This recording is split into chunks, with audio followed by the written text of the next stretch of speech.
చింతామణి, ఈ పూట పూర్తిగా ముస్తాబైన ఏమిటి కథ? ఏమీ లేదండి, కొత్త వేరం ఒకటి తగిలితేనో ముస్తాబై కూర్చున్నాను తెలిసేదా. వచ్చినదా కోపము? ఎంత ముక్కు పట్టని ముత్యం అది. అవును, ఎవరి మాట వారు ఇంతగానండు.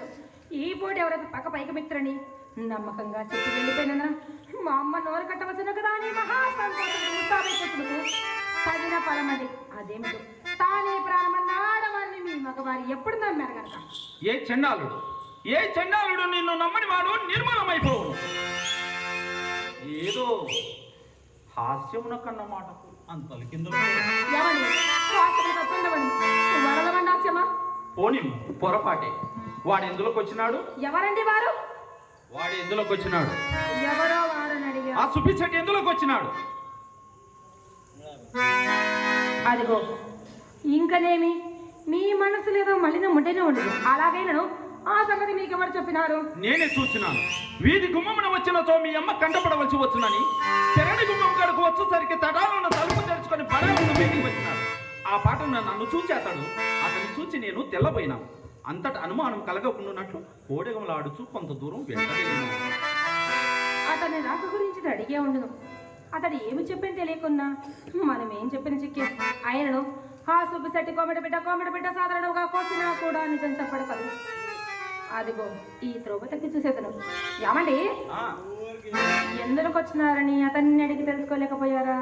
అడిగేవాడు అడిగినా మేలం కావలసి వచ్చినానని చెప్పినాడు. చెప్పాను కదండి, ఇంకనేమి మీ సందేహము? చెప్పినా కోపగించుకోవడం కదా. కోపం ఎందుకు? నా ఎందేమన్నా పాపం అడింది కదా. చెప్పా అది మాట. ఇదిగో చెప్పేదను. మేలం కావలసి వచ్చిన వాడు విచ్చలు విడిగా వీధి గుమ్మమున పోగా అదరుతూ బెదరుతూ పెరటి దవన పొరట ఏలయని నా సందేహం. అదే అప్పుడే అలాగైనా ఆ సంగతి కూడా అతన్ని అడిగి తెలుసుకోలేకపోయారా? అడిగేవాడిని. అంతలో బాల్యమిత్రుడు ఒకటి బహుకాల సమావేశం వలన పరమాదరం చేత కుశల ప్రశ్నలు వేయించిపోయింది. అందువలన అడుగుటకు అవకాశం లేకపోయింది. అలాగైనా నేను చెప్పదు ఆలకిప్పుడు మేల గురించి మాట్లాడికై మా అమ్మ అతని మేడ మీద తీసుకొచ్చింది. ఏమని మా ఇంటికి వచ్చిన వారిని మర్యాదించడం ధర్మము కదండి. అవును కదా. కూర్చమని కుర్చీ వేసి తాంబలిమేగా వచ్చిన పని మొదలుపెట్టి అదొక ప్రసంగం మొదలుపెట్టును. అంతటా నాకు కోపం వచ్చి చప్పున మేడ దిగి వస్తుంది. నా మనసు గమనించిన మా అమ్మ తోట చూపుడికే విషయం తీసుకెళ్లి అతని తోటి దావన సాగనంపిడిది జరిగిన యథార్థంగా మీరు నమ్మకపోండి. సందేహమేమి? ఎవరి మాటలో ఎలా? నేను ఎన్నిసార్లు నేను సాగింపలేను చింతామని ఎన్నారు.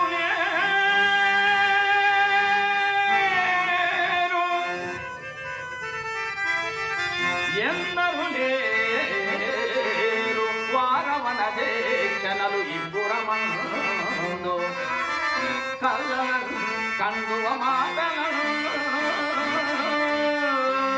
విధుల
ఏమండి రావే రావే అంటున్నారు కానీ మీరు వెళ్ళిన పని ఏమైంది ఇంతవరకు సంబంధించలేదు కదండి.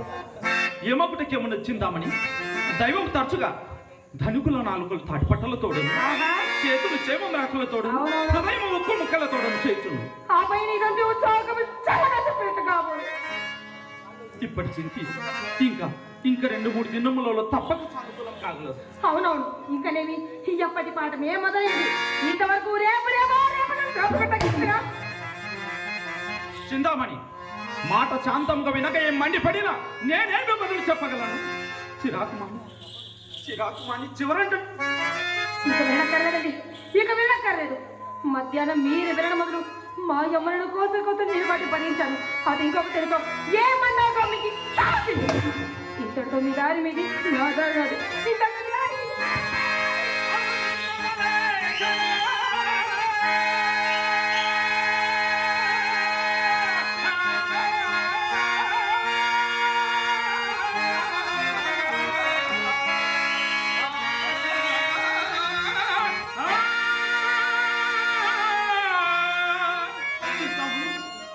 నిన్ను విడిచి నేను బ్రతకగలనా చింతామణి?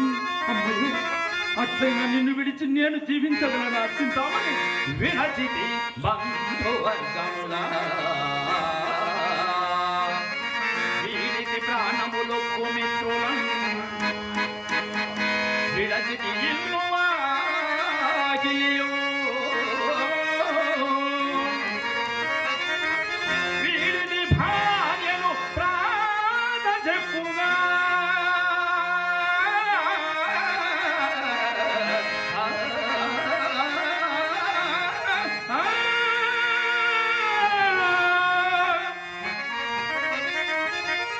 విడచితి ఎక్కువ చింతామణి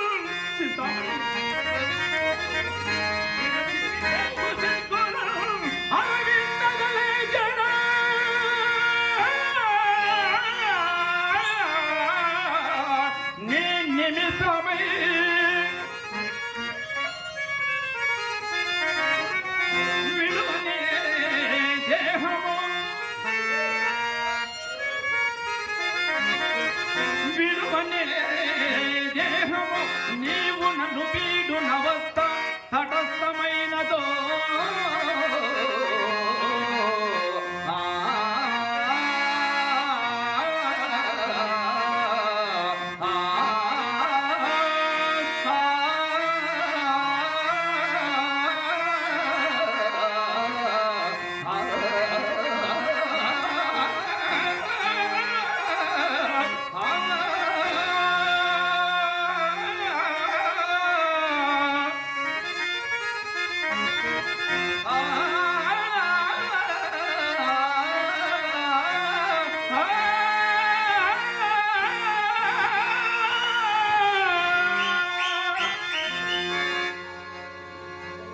ఏమండి ఇది ఏమి కానీ మీరు ఈ నెలలో ఏమి కానీ తెచ్చారండి.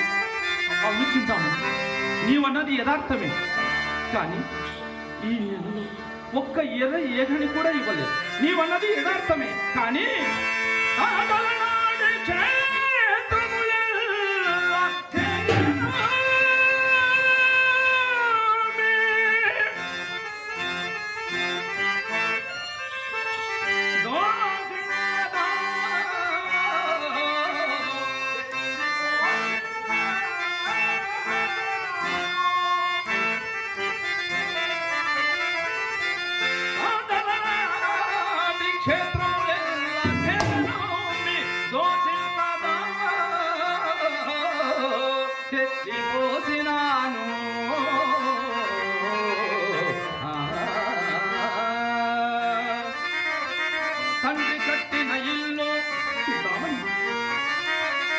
తండ్రి కట్టిన ఇల్లు దాయాదులకు విక్రయించి వస్తువులు చేసినాను.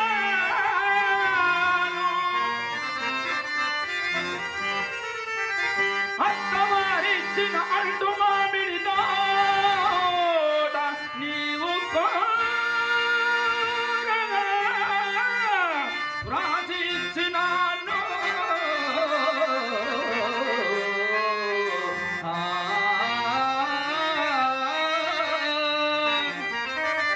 కులసతి మేని సొమ్ములు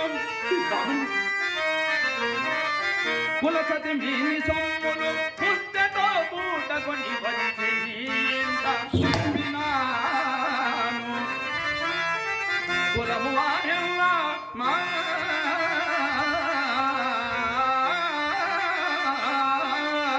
కులము వారెల్లా నీకిది కూడదు కూడదు.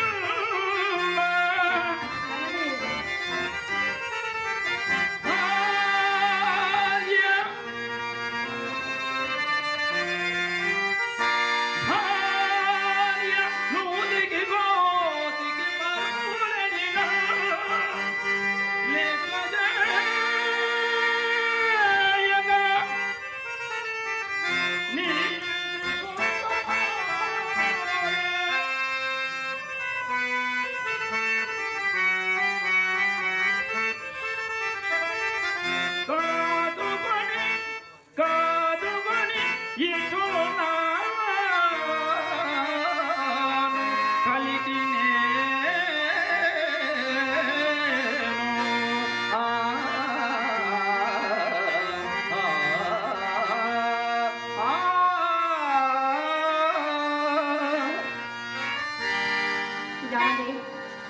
నాకున్నంతలో నేను మాత్రం మీకు ఏమన్నా దుడ్డు చేశానండి?